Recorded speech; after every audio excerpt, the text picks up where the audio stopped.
어느 20살이 된 청년이 신앙이 좋은 아버지에게, 아버지, 나는 눈에 보이지 않는 하나님, 예수님, 성령님 난 믿을 수가 없어요. 근데 아버지가 이 아들에게 어떻게 눈에 보이지 않는 하나님을 설명해 주지? 곰곰이 생각을 했어요.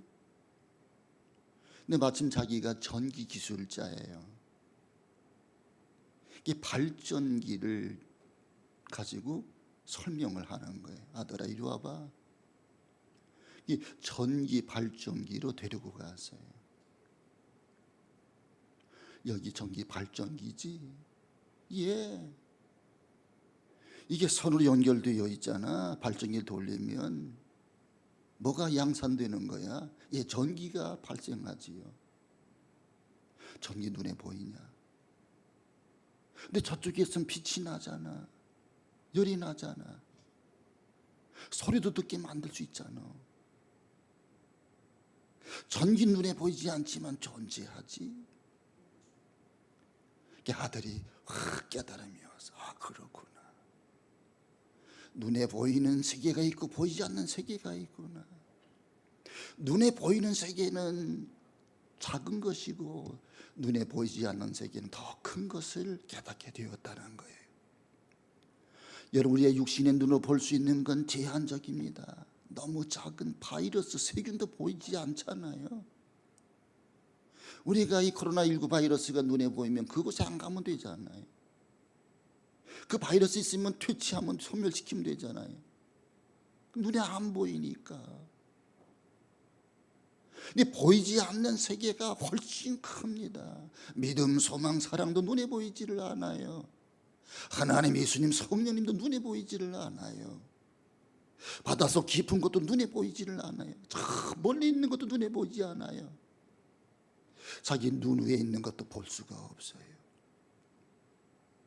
보이지 않는 세계가 있습니다.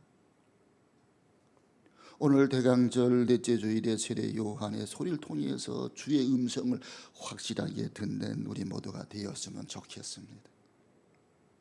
세례 요한의 메시지는 어느 누구의 메시지보다도 보다 지적절했고 명확했습니다. 왜냐하면 예수님을 보면서, 예수님의 하시는 사역을 보면서 세례 요한이 증거하는 거예요. 그러니까 가까운 곳에, 가까운 일에 대해서 말했기 때문입니다. 아무리 확실한 일일지라도 먼 훗날, 1000년 후에 이루어질 일에 대해서 말을 했다면 말을 하는 그 사람도 듣는 그 사람도 와닿지가 않을 거예요. 먼 훗날이니까, 1000년 후니까. 노아가 하나님께서 세상의 죄를 심판하십니다. 여러분 죄를 회개하시오. 방주 안으로 들어오시오. 그러면 여러분 살 길이 열립니다. 앞으로 120년 후에 홍수가 임할 거예요. 그때 사람들이 이 좋은 날에 무슨 홍수가 임해? 배를 지으면 바닷가에다 지어야지 무슨 산꼭대기를 짓는다 저래. 미친 사람 아니요. 아무도 듣지 않았어요. 예비하지 않았어요. 준비하지 않았습니다. 방주 곁으로 가지도 않았어요. 방주에 들어갈 생각조차 하지 않았어요. 그런데 사흘 후에 홍수가 임한다고 말해봐요. 그러면 말하는 사람도 듣는 사람도 자기에게 믿음이 없다 할지라도 조금은 실감나게 듣지 않을까요? 그러니까 긴박성이 있어야 되고요, 설득력이 있어야 됩니다. 그런데 지금부터 120년 후에 이 하나님께서 하늘을 터뜨려서 홍수가 쏟아집니다. 그렇게 예언을 하게 됩니다. 그러니 말하는 노아도 듣는 사람들도 서로 피차간에 어려웠던 겁니다. 그런데 세례 요한은 달랐습니다. 바로 앞에 일을 말하고요, 바로 옆에 계시는 예수님을 말씀하는 거예요. 그 예수님이 죽은 자를 살리고 병든 자를 고치고 막 기적을 행하고 계셨잖아요. 그러니까 세례 요한은 예수님의 길을 예비하는 선지자였어요. 그는 선지자 중에 대표적인 선지자라고 할 수 있습니다.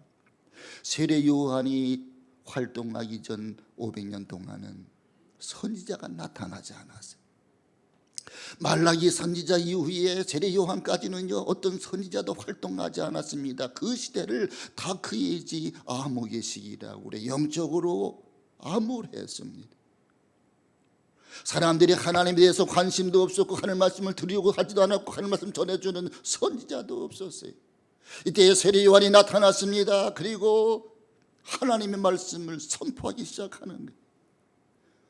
오늘 말씀을 통해서 세례 요한의 소리, 광야에 외치는 소리에 대해서 살펴보려고 그래요.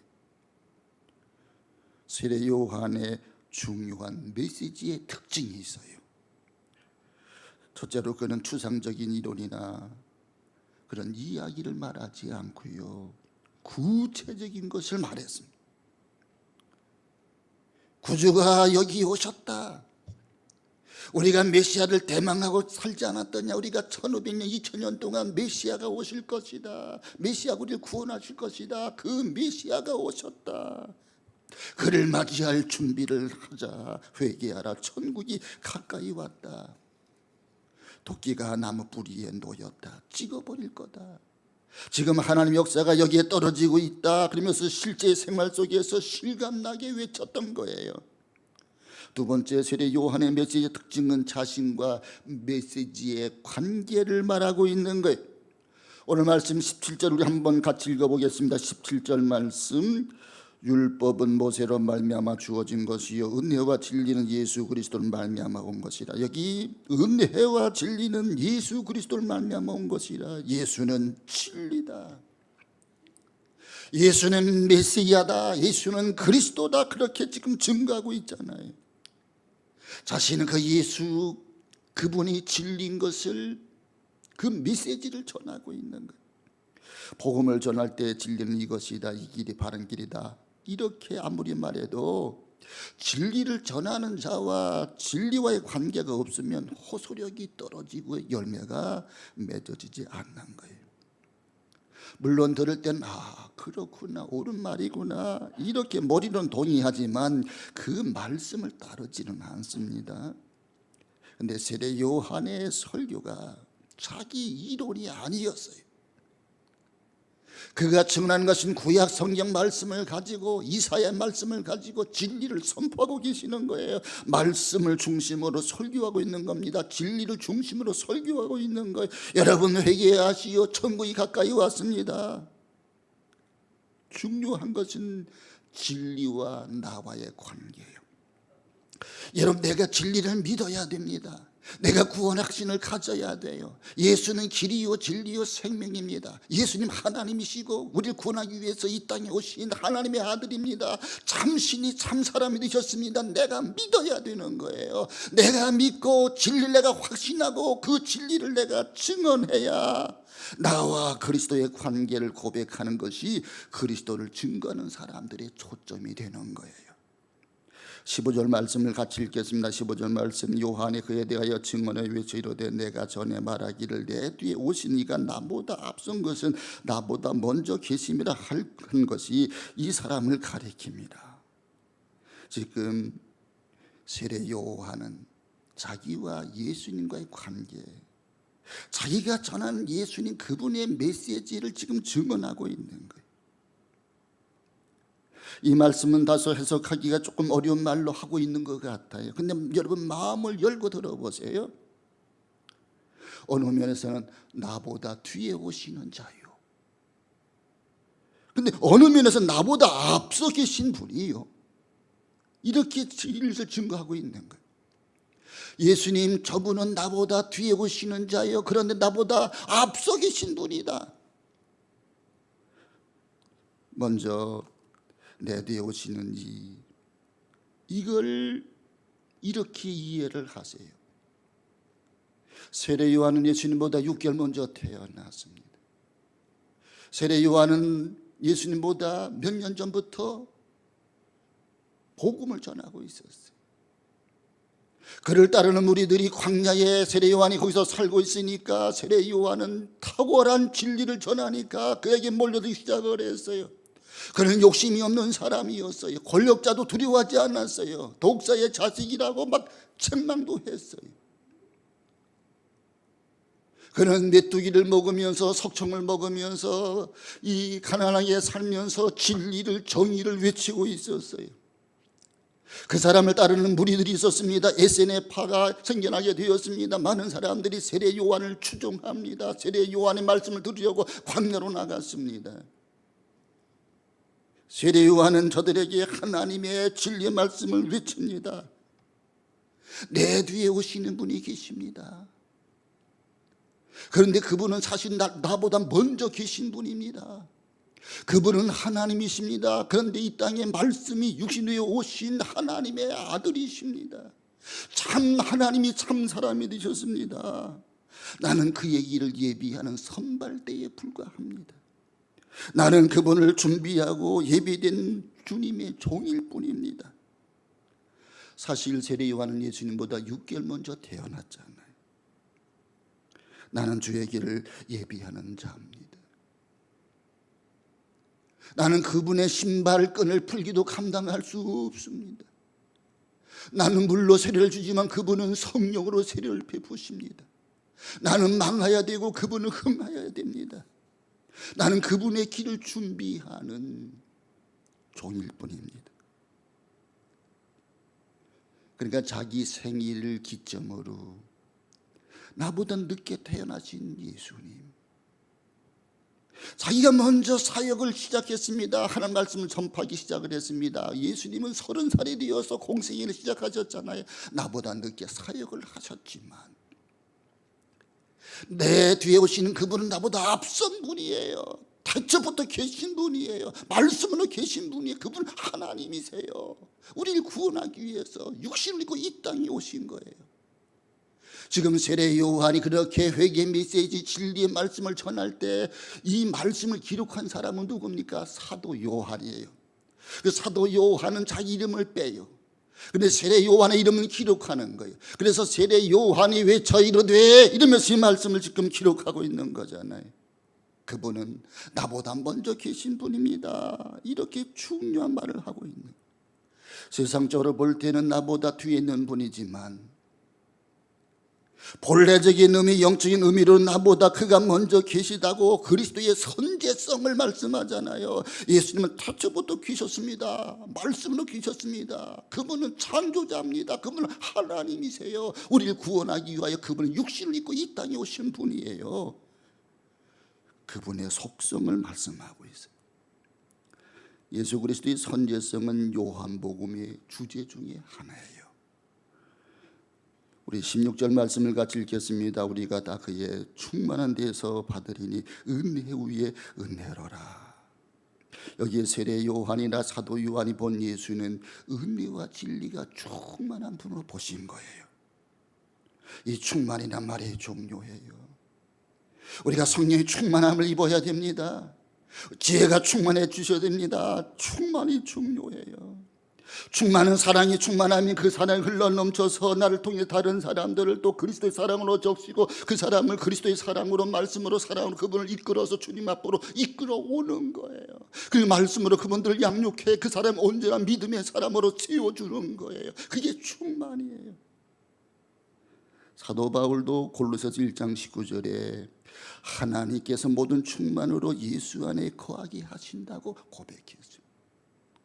또 빌립보서 2장 9절엔 그 안에는 신성의 모든 충만이 육체로 거하시고 너희도 그 안에서 충만해졌으니 이 충만이란 말을 여러 번 강조했습니다. 이 충만이 헬라 말로 가득 찼다는 의미예요. 여러분, 달도 초승달이 있고요, 반달이 있고요, 만월이 있잖아요. 어느 날 우리가 길을 걷기 좋아요. 금음입니까? 초승달입니까? 아니면 반달입니까? 아니면 만월입니까? 보름달이 환하게 길을 밝힐 때, 밤이지만 길을 걷는 우리는요, 걷기가 좋잖아요.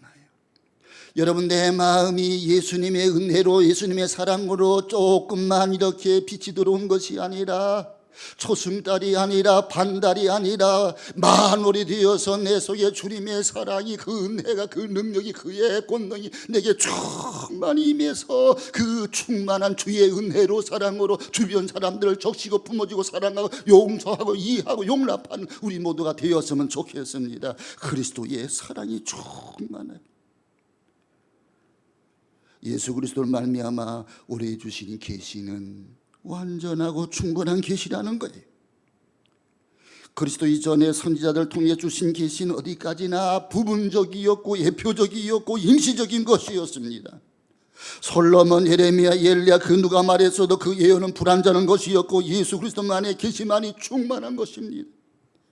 이것은 마치 그림자가 있고 뒤에 본체가 있는 것과 같아요. 이사야, 예레미야, 예시 이런 선지자들은요, 예수님에 대해서 조금씩 말씀했어요. 부분적이고 예표적이었어요. 그런데 본체가 오셨습니다. 그분이 그리스도입니다. 성경은 예수님으로 통일되어 있는 거예요. 구약성경 오실 예수님에 대해서 메시아에 대해서 말씀하고 있는 거고, 신약성경 그분이 오셔서 말씀하시고 활동하신 것을, 그리고 그분에 대해서 증거한 것을 기록해 놓은 것이 신약성경이잖아요. 요즘 사진 기술이 좋아서 이렇게 사진을 가지고요, 예쁘게 포샵도 하고 뭐 그러잖아요. 근데 아무리 사진 기술이 좋아도 사진 가지고는 안 돼요. 어렸을 때의 빛바랜 그러한 사진 가지고, 오빠가 있었는데, 엄마가 계셨는데, 동생이 있었는데 6.25 사변이 일어났습니다. 그리고 흩어졌습니다. 그리고 세월을 30년이 지났어요. 그 다음에 우리나라에서 이산가족 찾기 운동이 일어났잖아요. 그 사진 하나 가지고 어렸을 때 기억을 추억하면서, 오빠 나 언제 그게 알아? 맞아. 그리고 막 통곡하고 서로 만나서 얼싸안고 울잖아요. 사진 가지고는 안 되는 거예요. 실물이 중요한 거예요.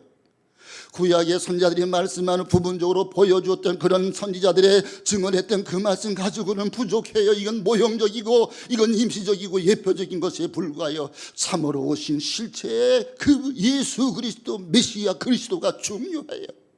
그 예수님에 대해 세례 요한이 증언하고 있는 거예요. 세례 요한이 증거하는 예수 그리스도, 세례 요한은 메시아 그리스도를 만났어요. 확신했어요. 그래서 그분을 증언하고 있는 거예요. 예수 그리스도 말미암아 주신 바는 완전한 것이다, 이렇게 세례 요한이 간증하는 거예요. 예수님은 충만하신 하나님이요, 예수님은 완전하신 하나님이심을 강조하고 있는 거예요. 이 완전함에 대해서 구체적으로 설명하면, 예수 그리스도에 나타난 하나님의 지혜가 완전하고, 예수 그리스도의 십자가에 나타난 그 십자가 하나님의 능력이 완전한 것이며, 예수 그리스도 나타난 사랑이 완전하다고 지금 세례 요한이 증언하고 있는 거예요. 바꾸어 말하면 그 지혜와 권능과 사랑이 예수 그리스도 안에 충만히 계시되었다는 뜻이에요. 예수 그리스도를 믿는다는 것은 그분을 통해서 하나님 완전한 지혜, 완전한 그러한 능력, 최대의 사랑을 느끼는 것으로 더 이상 바랄 것이 없는 충만한 상태를 말씀하는 거예요. 우리가 여기까지 도달했는지 아닌지는 스스로 점검할 수 있을 거예요. 여러분, 내가 예수님의 십자가를 바라볼 때마다 그 십자가의 도가 세상 사람들에게 미련하게 보일지라도 구원은 우리에겐 하나님의 능력이 됩니다. 예수님이 십자가 위에서 모든 생명을 내어주셨구나, 피를 흘려주셨구나, 그리고 당신은 죽으시고 우리를 살리셨구나. 점점이 떨궈진 예수님의 보혈이 저 십자가에서 흘러넘치는 우리의 눈이 그렇게 보여지기를 바랍니다. 그게 은혜예요. 은혜에 충만한 상태, 은혜에 온전한 상태를 가리켜서 은혜 위에 은혜라고 표현하고 있는 거예요. 질서에는 사랑의 질서와 율법의 질서 두 가지가 있어요. 경우에 따라서 이것이 옳다, 그르다, 좋다, 나쁘다, 여러분 그렇게 말하기를 좋아하잖아요. 이게 율법이에요. 율법적 크리스찬이에요. 자기는 온전치 못하면서 다른 사람에 대해서 자꾸 평가하잖아요. 그거는 율법이에요. 율법으로 사람을 구원할 수가 없어요. 나 자신도 구원받지 못해요. 그런데 은혜가 있어야 돼요. 이게 사랑의 질서예요. 교회 안에서도 사랑의 질서로 품어야 되는 거예요. 사랑의 질서로 말해야 되고 사랑의 질서로 들어야 되고요. 인내하고요. 그 속에 하나님의 은혜가 나타나고 희생과 헌신이 나타나는 거예요. 율법의 질서가 아니라 은혜의 질서예요. 사랑의 질서예요. 불신자들의 눈에는 세상적인 것을 기준하기 때문에 믿어도 더 나아지는 것이 없다고 불평하지만, 여러분 신앙의 질서에 들어가 보면, 은혜 질서에 들어가 보면 모든 것이 만족하고 모든 것이 충만하고 더 이상 바랄 것이 없어요. 내가 더 주를 위해 희생하고 싶은데 드릴 게 없어서 안타까울 뿐이에요. 그것이 은혜 위에 은혜예요. 흑백의 논리가 아닙니다. 인간의 이론이 아닙니다. 오직 은혜로 살아의 눈으로 혹은 감사한 마음으로, 그리고 새로운 세계관을 의미하는 거예요. 그래서 17절 그렇게 말씀하는 겁니다. 17절 말씀 보세요. 율법은 모세로 말미암아 주어진 것이요 은혜와 진리는 예수 그리스도를 말미암아 온 것이라. 이 말씀을 다시 살펴보면 율법은 모세로 말미암아 주어졌고 은혜와 진리는 예수로 말미암아 왔다 주어졌다. 이 왔다의 차이가 있습니다. 구체적으로 말하면 율법은 모세를 하나님께서 고용해서 그에게 통해서 하나님 말씀을 전해준 것이고, 은혜는 예수 그리스도가 직접 오신 거예요. 그분은 은혜 위에 은혜예요. 그분은 충만이에요. 그분은 완전함, 그분은 하나님이에요. 우리를 구원하기 위해서 하나님이 육신을 입고 이 땅에 오신 거예요. 마틴 루터가 율법과 은혜에 대해서 상징적으로 표현하기를, 율법은 하나님의 왼손이요 은혜는 하나님의 오른손이다 그랬어요. 여기 상징하는 바가 있습니다. 하나님께서 나의 오른손을 붙들어 주리라. 이건 완전한 걸 의미하는 거예요. 충만한 걸 의미하는 거, 보호하고 지켜주고 이끌어 주시는 걸 의미하는 거예요. 여러분 가정에서 아이들 양육할 때 율법만 강조하다 보면 지나치게 엄한 교육이 되고, 율법 가지고 자꾸 아이들을 그렇게 이건 나빠, 이건 하지 마, 자꾸 그러면 아이들이 견디기 힘들어해요. 그리고 집을 뛰쳐나가요. 그런데 은혜 쪽으로만 키우게 되면 버릇없는 아이들로 키우게 되는 잘못을 저지르게 됩니다. 그러니까 율법과 은혜가 조화가 있어야 돼요. 그래야 훌륭한 인격자로 키워낼 수가 있는 거예요. 그런데 여기서 중요한 것은 모세를 통해 주어진 율법 위에, 그 위에 하나님의 은혜, 그리스도로 말미암아 은혜가 있음을 알아야 됩니다. 은혜가 율법을 이겨야 되는 거예요. 그래서 율법의 질서가 기울어지고 다시 사랑의 질서가 은혜의 질서로, 은총의 질서로 바꿔지는 것입니다. 사람들은 모세 율법을 따르다 보면 죄를 지을까, 내가 죄를 지을까라고 하는 두려움, 형벌의식 때문에 그래서 율법의 종이 되고 말았어요. 그런데 은혜로 말미암아 하나님의 자녀가 되면 이제는 노예가 아닙니다. 종이 아닙니다. 자녀입니다. 자발적으로 자원해서 희생하고 봉사하는 자녀가 됩니다. 왜냐하면 아버지의 것이 내 것이니까. 자녀는 모든 것이 다 아버지 것이 내게로 흘러오는 것이니까. 이 자발적인 순종과 헌신으로 나타나는 그게 은혜입니다. 어느 분의 간증이에요. 그의 고민은 교회 가는 게 두렵다는 거예요. 왜냐하면 자기가 과거에 교회를 다닌 경험이 있는데 죄짓고 회개하고 또 세상 나가면 또 죄짓고 회개하고 이게 계속 반복이 되니까 나는 교회 나갈 자격이 없어. 나는 하나님 은총을 입을 자격이 없어. 이렇게 이야기하는 것이었습니다. 여러분, 사람의 자기의 힘으로는 의롭게 되지 못하는 거예요. 자기 주의 문제를 자기 스스로 해결할 수가 없는 거예요. 저는 그런 분들에게 말씀드리고 싶어요. 내가 자격이 없다고 그래서 하나님 앞에 나가는 것을 두려워하지 말고요, 우선 교회에 나와서 해결할 수 있는 길을 찾아야 되는 거예요. 이 믿는다는 것을 복잡하게 생각하지 말고요, 우선 열심히 교회 다니다 보면 자신도 모르게 그 은혜에 접촉이 되어 은혜에 내가 이렇게 다 잠겨서 나도 모르는 사이에 변화되어져 가고 있는 거예요. 사람들은 자기 힘으로 변해지기 위해서 어떤 사람은요, 손가락을 자르기도 합니다. 내가 토박하지 않으리라. 오른쪽 손가락을 잘랐더니 왼손으로 화투를 치고 있는 거예요. 그래서 다시 또 용기를 내서 왼쪽 손가락을 잘랐더니요, 이번에는요 다른 남은 손가락을 가지고요 화투를 하고 있는 거예요. 내 의지로 나를 구원할 수가 없어요. 내 의지가 아닌 그분의 인격이 필요해, 그분의 사랑이 필요한, 그분의 은혜가 필요한, 그분의 사랑이 나를 강권해서 내가 그 사랑 속에 잠기면, 내가 스스로 구원받는 게 아니라 율법으로 구원받는 것이 아니라 나의 의지로 구원받는 것이 아니라 그분의 사랑으로 내가 믿는 그분은 온전하고 충만한 분이기 때문에 예수의 그리스도의 십자가에 보여 내게 뿌려지고 발라지고 적셔진 그분의 은혜, 그분의 사랑 때문에 의로우신 재판관 하나님 나를 볼 때는 너는 예수를 믿어서 예수의 피가 너가 발라져서 예수의 피 때문에 너는 깨끗해졌어, 이렇게 하나님 의롭다고 인정을 해주시는 거예요. 이게 은혜입니다. 하나님 그분의 말씀을 받아들이는 거예요.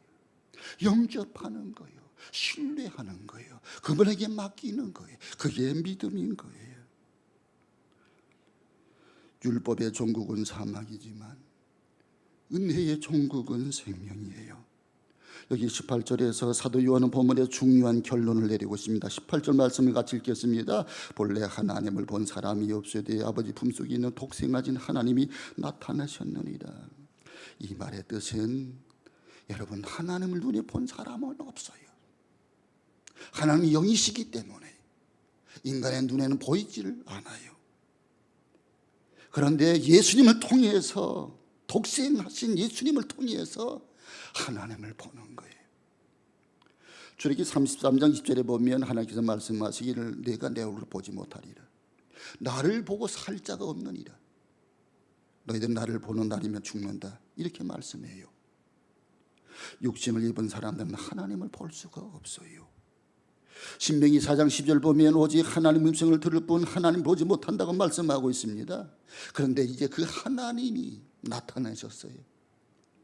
육신으로 나타나셨어요. 그분이 아기 예수로 오신 거예요. 그게 성탄절이에요. 그래서 우리 아기 예수께 경배하는 거예요. 동방박사들이 아기 예수께 찾아와 유황, 황금, 몰약을 드리고 경배했어요. 마리아에게 경배한 것 아닙니다. 들에 양치는 사람들의, 천사들의 그러한 이 소리로 저들이 아기 예수께와 경배하고 돌아갔어요. 그 아기 예수님이 하나님 육신이 지고 이 땅에 오신 분이에요. 사람의 형상으로 오신 분의 참 하나님이 참 사람이 되신 거예요. 연약한 인간의 육신을 입고 우리 가운데 나타나시고 또한 우리 문화권에 오셔서 우리와 대화적 관계에서 우리를 만나 주셨어요. 말씀이 육신 되셔서 우리 연약함을 친히 담당하셨어요. 요한복음 14장 9절에 보면 빌립이 말합니다. 주여, 하나님 아버지를 보고 싶어요. 보여주세요. 이렇게 예수님께 졸라대자 주님이 놀라운 대답을 했습니다. 나를 본 자는 아버지를 보았거늘 어찌하여 자꾸 아버지를 보여달라고만 하느냐. 되묻고 계세요. 성경을 계속 읽고 나가면 하나님 이미 만난 것입니다. 우리의 영이 벌써 하나님을 만났는데 또 무엇을 보겠느냐 하는 것입니다. 여러분, 사람의 눈이라고 해서 아까 말씀드린 것처럼 제한적이라고 그랬잖아요. 불과 몇 킬로 앞을 볼 수가 없어요. 작은 것도 볼 수 없어요. 큰 것도 볼 수가 없어요. 인간의 육체는 그렇습니다. 인간의 그 청력도요, 작은 소리 못 들어요. 개미가 기어가는 소리 듣습니까? 개미들이 우리 사랑하자, I love you, you love me, 하이며 사랑하는 거 봤어요? 못 봤잖아. 못 듣잖아. 우리의 눈은 제한적이에요. 우리의 청각은 우리의 육체 오감은 제한적인 거예요. 하나님은 여기십니다. 그래서 우리가 하나님을 볼 수가 없으나, 근데 하나님이 보내신, 하나님이 독생하신 예수님을 통해서 하나님 아버지가 누구신지를 보여주신 거예요. 나를 먼저 아버지를 보았거늘 하나님이 예수님 그렇게 말씀하시는 거예요. 마태복음 11장 보면 예수님이 세례 요한의 제자들에게 하신 말씀이 있어요. 인자로 인하여 나로 인하여 실족지 않는 자들이 복이 있다. 이 말은 나를 인하여 만족한 자는 복이 있다는 말씀이에요. 여러분, 예수를 믿으면서 불평하고 원망하고 그건 복된 자가 아니에요. 예수를 만나면 기뻐하고 즐거워하고 다른 사람들을 격려하고 존중하고 세워주고 그 사람이 복된 자입니다. 여기 19절 말씀 보세요. 19절을 같이 읽겠습니다. 유대인들이 예루살렘의 지상 누가 레위인들을 요한에게 보내어 네가 누구냐 물을 때에 요한의 증언이 이러하니라. 여기 유대인들 제사장, 서기관, 당시 종교 정치를 좌우하는 사내들인 공의 의원들입니다. 이 사내들인 공의 의원들은 72명으로 구성되어 있습니다. 그 중에 대표 몇 사람이 세례 요한을 찾아온 거예요. 사내들인 그 공의, 요즘 말하면 국회의원들입니다. 예수님에 대해서 관심도 많았고 마지막에는 그들이 예수를 십자가에 못 박도록 결의한 사람들이 그들입니다. 그런데 이들은 세례 요한에 관심이 많았어요. 그들은 거짓 선지자들에 대한 감독을 할 책임이 있었기 때문에 그랬고요. 또 정치적인 소요를 근심하여서 그랬습니다. 지금 세례 요한에 많은 사람들이 따라다닙니다. 그러다 예수님이 나타나니까 더 많은 사람들이 예수님에게 몰려듭니다. 예수님 많은 표적을 행하시고 모든 사람이 그를 믿고 따르게 될 것이니, 그리고 혁명이 일어나게 되면, 혁명이 일어나면 로마 군대가 쳐들어올 것이고 그러면 다 빼앗길 것인데 보고만 있을 수가 없다, 이런 걱정을 미리 하는 거예요. 예수가 의인인지 죄인인지 잘 모르겠지만 한 사람을 죽여서 이 소요를 막아 편할 수만 있다면 그게 옳은 일이라고 가야바가 그렇게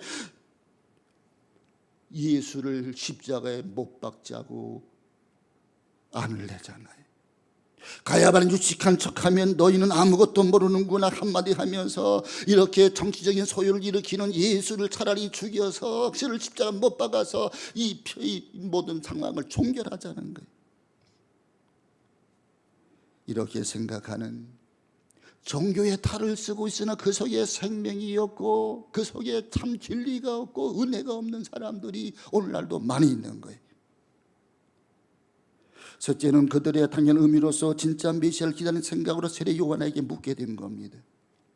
어딘가 좀 특별한 분이 나타나면 저분이 성경이 말씀하는 메시아가 아닌가, 그것이 그들의 최대 관심사였어요. 메시아 대망 사상이 1500년 2000년 동안 그들에게 계속 있었던 거예요. 자기들이 계속 당하고 살았잖아요. 강력한 지도자가 나와서 우리를 이 로마의 압제에서 해방시켜 주실 그런 분을 찾고 있었단 말이에요. 그래서 세례 요한에게 묻습니다. 내가 메시아냐? 예수님께서 재판을 받으실 때 제사장 가야바도 내가 메시아냐고 물었습니다. 빌라도 내가 유대인의 왕이냐고 물었습니다. 빌라도는 예수가 유대인의 왕이라고 하면 죽일 것이고 아니라고 하면 놓아줄 심산이었습니다. 이것은 자기 중심적이고 자기 욕구에 의한 심판이었던 거예요. 인간들은 대개 다 그래요. 자기 중심적으로 살아가요. 못된 인간성을 가지고 있어요. 그런 인간들, 그 가야바, 그 안나스 이런 사람들이, 대제사장들이 메시아를 기다린다고 하면서 메시아가 정작 나타났을 때는 메시아를 영접하지도 않았고요, 메시아를 죽였단 말입니다. 내가 다윗의 왕으로부터 내려온 이 나라를 구속할 바로 그분이냐고 묻고 있는 거예요. 세례 요한이 숨기지 아니하며 말하면 나는 그리스도가 아니에요. 그럼 내가 엘리야냐? 말라기 4장 5절에 보면 메시아가 오시기 전에 엘리야가 나타났다고 말씀했거든요. 그랬더니 요한도 그것도 아니에요. 그러면 내가 선지자냐 물었습니다. 왜냐하면 이스라엘 사람들이 믿고 있는 계시 문학에 보면 메시아 올 때는 옛날에 있던 유명한 선지자들이 모두 다시 나타날 것이라는 전성이 있었기 때문입니다. 이 전성에 의해서 내가 메시아냐? 아니다. 내가 엘리야다? 아니다. 내가 선지자냐? 이렇게 묻고 있는 거예요. 근데 세례 요한은 자기는 선지자잖아요. 앞서 길을 보는 사람이잖아요. 말합니다. 나는 주의 길 예비하는 광야의 소리입니다. 여러분, 광야 사람들이 살지를 않아요. 그냥 광야에서 외치는 소리는 그대로 흘러가고 마는 거예요. 나는 흘러가고 마는 광야 외치는 자의 소리입니다. 나는 다만 주의 길을 예비하는 자입니다. 자기의 위치를 분명하게 말합니다. 마지막 세 번째, 주의 길을 예비하는 성도가 되자. 우리 한번 따라서 주의 길을 예비하는 성도가 되자. 여기에 주의 길을 준비하는 그거를 첩경이라고, 새 번역 영어 성경에는요 하이웨이라고 이렇게 번역이 돼요. 첩경, 하이웨이, 고속도로. 길에 보면은 산이 있고요, 강도 있고요. 그래서 길이 꼬불꼬불하고요. 여기 빠른 속도로 갈 수가 없잖아요. 그러니까 높은 봉우리는 깎아내리고요, 낮은 골짜기를 메우고요, 시내가 있으면 다리를 놓고요. 그래서 고속도로 하이웨이를 쭉 뚫어놓잖아요. 그러면 많은 사람들이 빠른 시간에 그 하이웨이 고속을 통해서 이동하는 거예요. 사람들의 높고 낮은 마음의 길을 불도저로 밀어서 편편한 길로 만들어 주님이 오실 수 있도록 이 목적에 부합되는 자기의 그러한 역할이라고 세례 요한이 말하고 있는 거예요. 우리의 마음속에 길과 같이 딱딱한 마음이 있어요. 그걸 깊이 갈아보아야 돼요. 돌짝밭같이 심지가 약한 그러한 마음이 있어요. 돌멩이를 추워내야 되는 거예요. 가시덤불과 같이 세상의 대리의 욕심 때문에, 돈 때문에 교회 못 나는 사람들도 많아요. 그것도 다 이 잡초의 뿌리도 뽑아내야 되는 거예요. 그래서 우리의 마음의 옥토가 되어져야만 주의 말씀이 들려오게 되고요, 주님이 오실 수가 있고요, 주님이 오셔서 좌정할 수가 있고요, 주님이 내 안에 계시고 내 주 안에 계시는 주님이 역사할 수가 있는 거예요. 그게 고속도로예요. 고속도로를 준비하자는 겁니다. 많은 사람들이 세례 요한을 존경했고 그를 선지자 혹은 메시아로 보기까지 했습니다. 사람들은 중요한 것은 칭찬받고 존경을 받게 되면은요 자기를 잃어버릴 수가 있어요. 교만해질 수가 있어요. 뿐만 아니라 계속 굴욕을 당하고 멸시를 당하면 자기를 또한 잃게도 되는 거예요. 사람은 교만해서도 안 되고요, 비굴해서도 안 되는 거예요. 세례 요한은 끝까지 나는 광야에 외치는 자의 소리다. 나의 소임은 그분의 길을 준비하는 거다. 자기 위치를 정확하게 말하는 거예요. 우리도 주의 길을 예비하는 사람, 주의 길을 나타내는 사람, 나를 통해서 주의 은혜가, 주의 사랑이 흐르고 넘쳐 흐를 수 있도록 축복의 통로가 되어야 되는 거예요. 나는 그분의 신들매를 풀기도 감당할 수 없어요. 여러분, 우리 교회에서 그런 마음 자세를 가져야 돼요. 나는 그분의 신들매를 풀기도 감당할 수 없어요. 나는 불완전함, 나는 부족해요, 연약해요. 나는 주님의 은혜를 필요해요. 난 그분의 은혜만이 나에게 삶의 존재 이유예요. 난 그분을 나타내는데 좀 더 쓰임받기를 원해요. 이렇게 겸손하면 여러분 교회가 화목해요. 겸손하면은요 여러분 인간관계가 좋아져요. 여러분 겸손하면 주님의 사랑을 받아요. 하나님은 교만한 자를 물리치시고요 겸손한 자에게 은혜를 베풀어 주시는 거예요. 여기에 세례 요한 보십시오. 자기의 소임이 분명합니다. 나는 그분의 길을 예비하는 선지자입니다. 나는 그분의 길을 준비하는 주의 종일 뿐입니다. 나를 통해서 그분이 영광 나타나기를 원합니다. 나는 그분을 안내하는 그러한 사람에 불과합니다. 그분이 진짜입니다. 나는 물로 세례를 주지만 그분은 성령으로 세례를 주신 분입니다. 나는 망하게 되지만 그분은 흥해야 됩니다. 이러면서 주님을 나타내고 증거했어요. 주님을 나타내고 증거하는, 나는 없어지고 나는 작아지고 주님이 커지고 주님이 나타나고 주님이 은혜가 나를 통해서 다른 사람들이 흘러넘치는 주의 길을 예비하는, 주의 첩경을 준비하는 우리 모두가 되시기를 주의 이름으로 축원합니다. 하나님 아버지,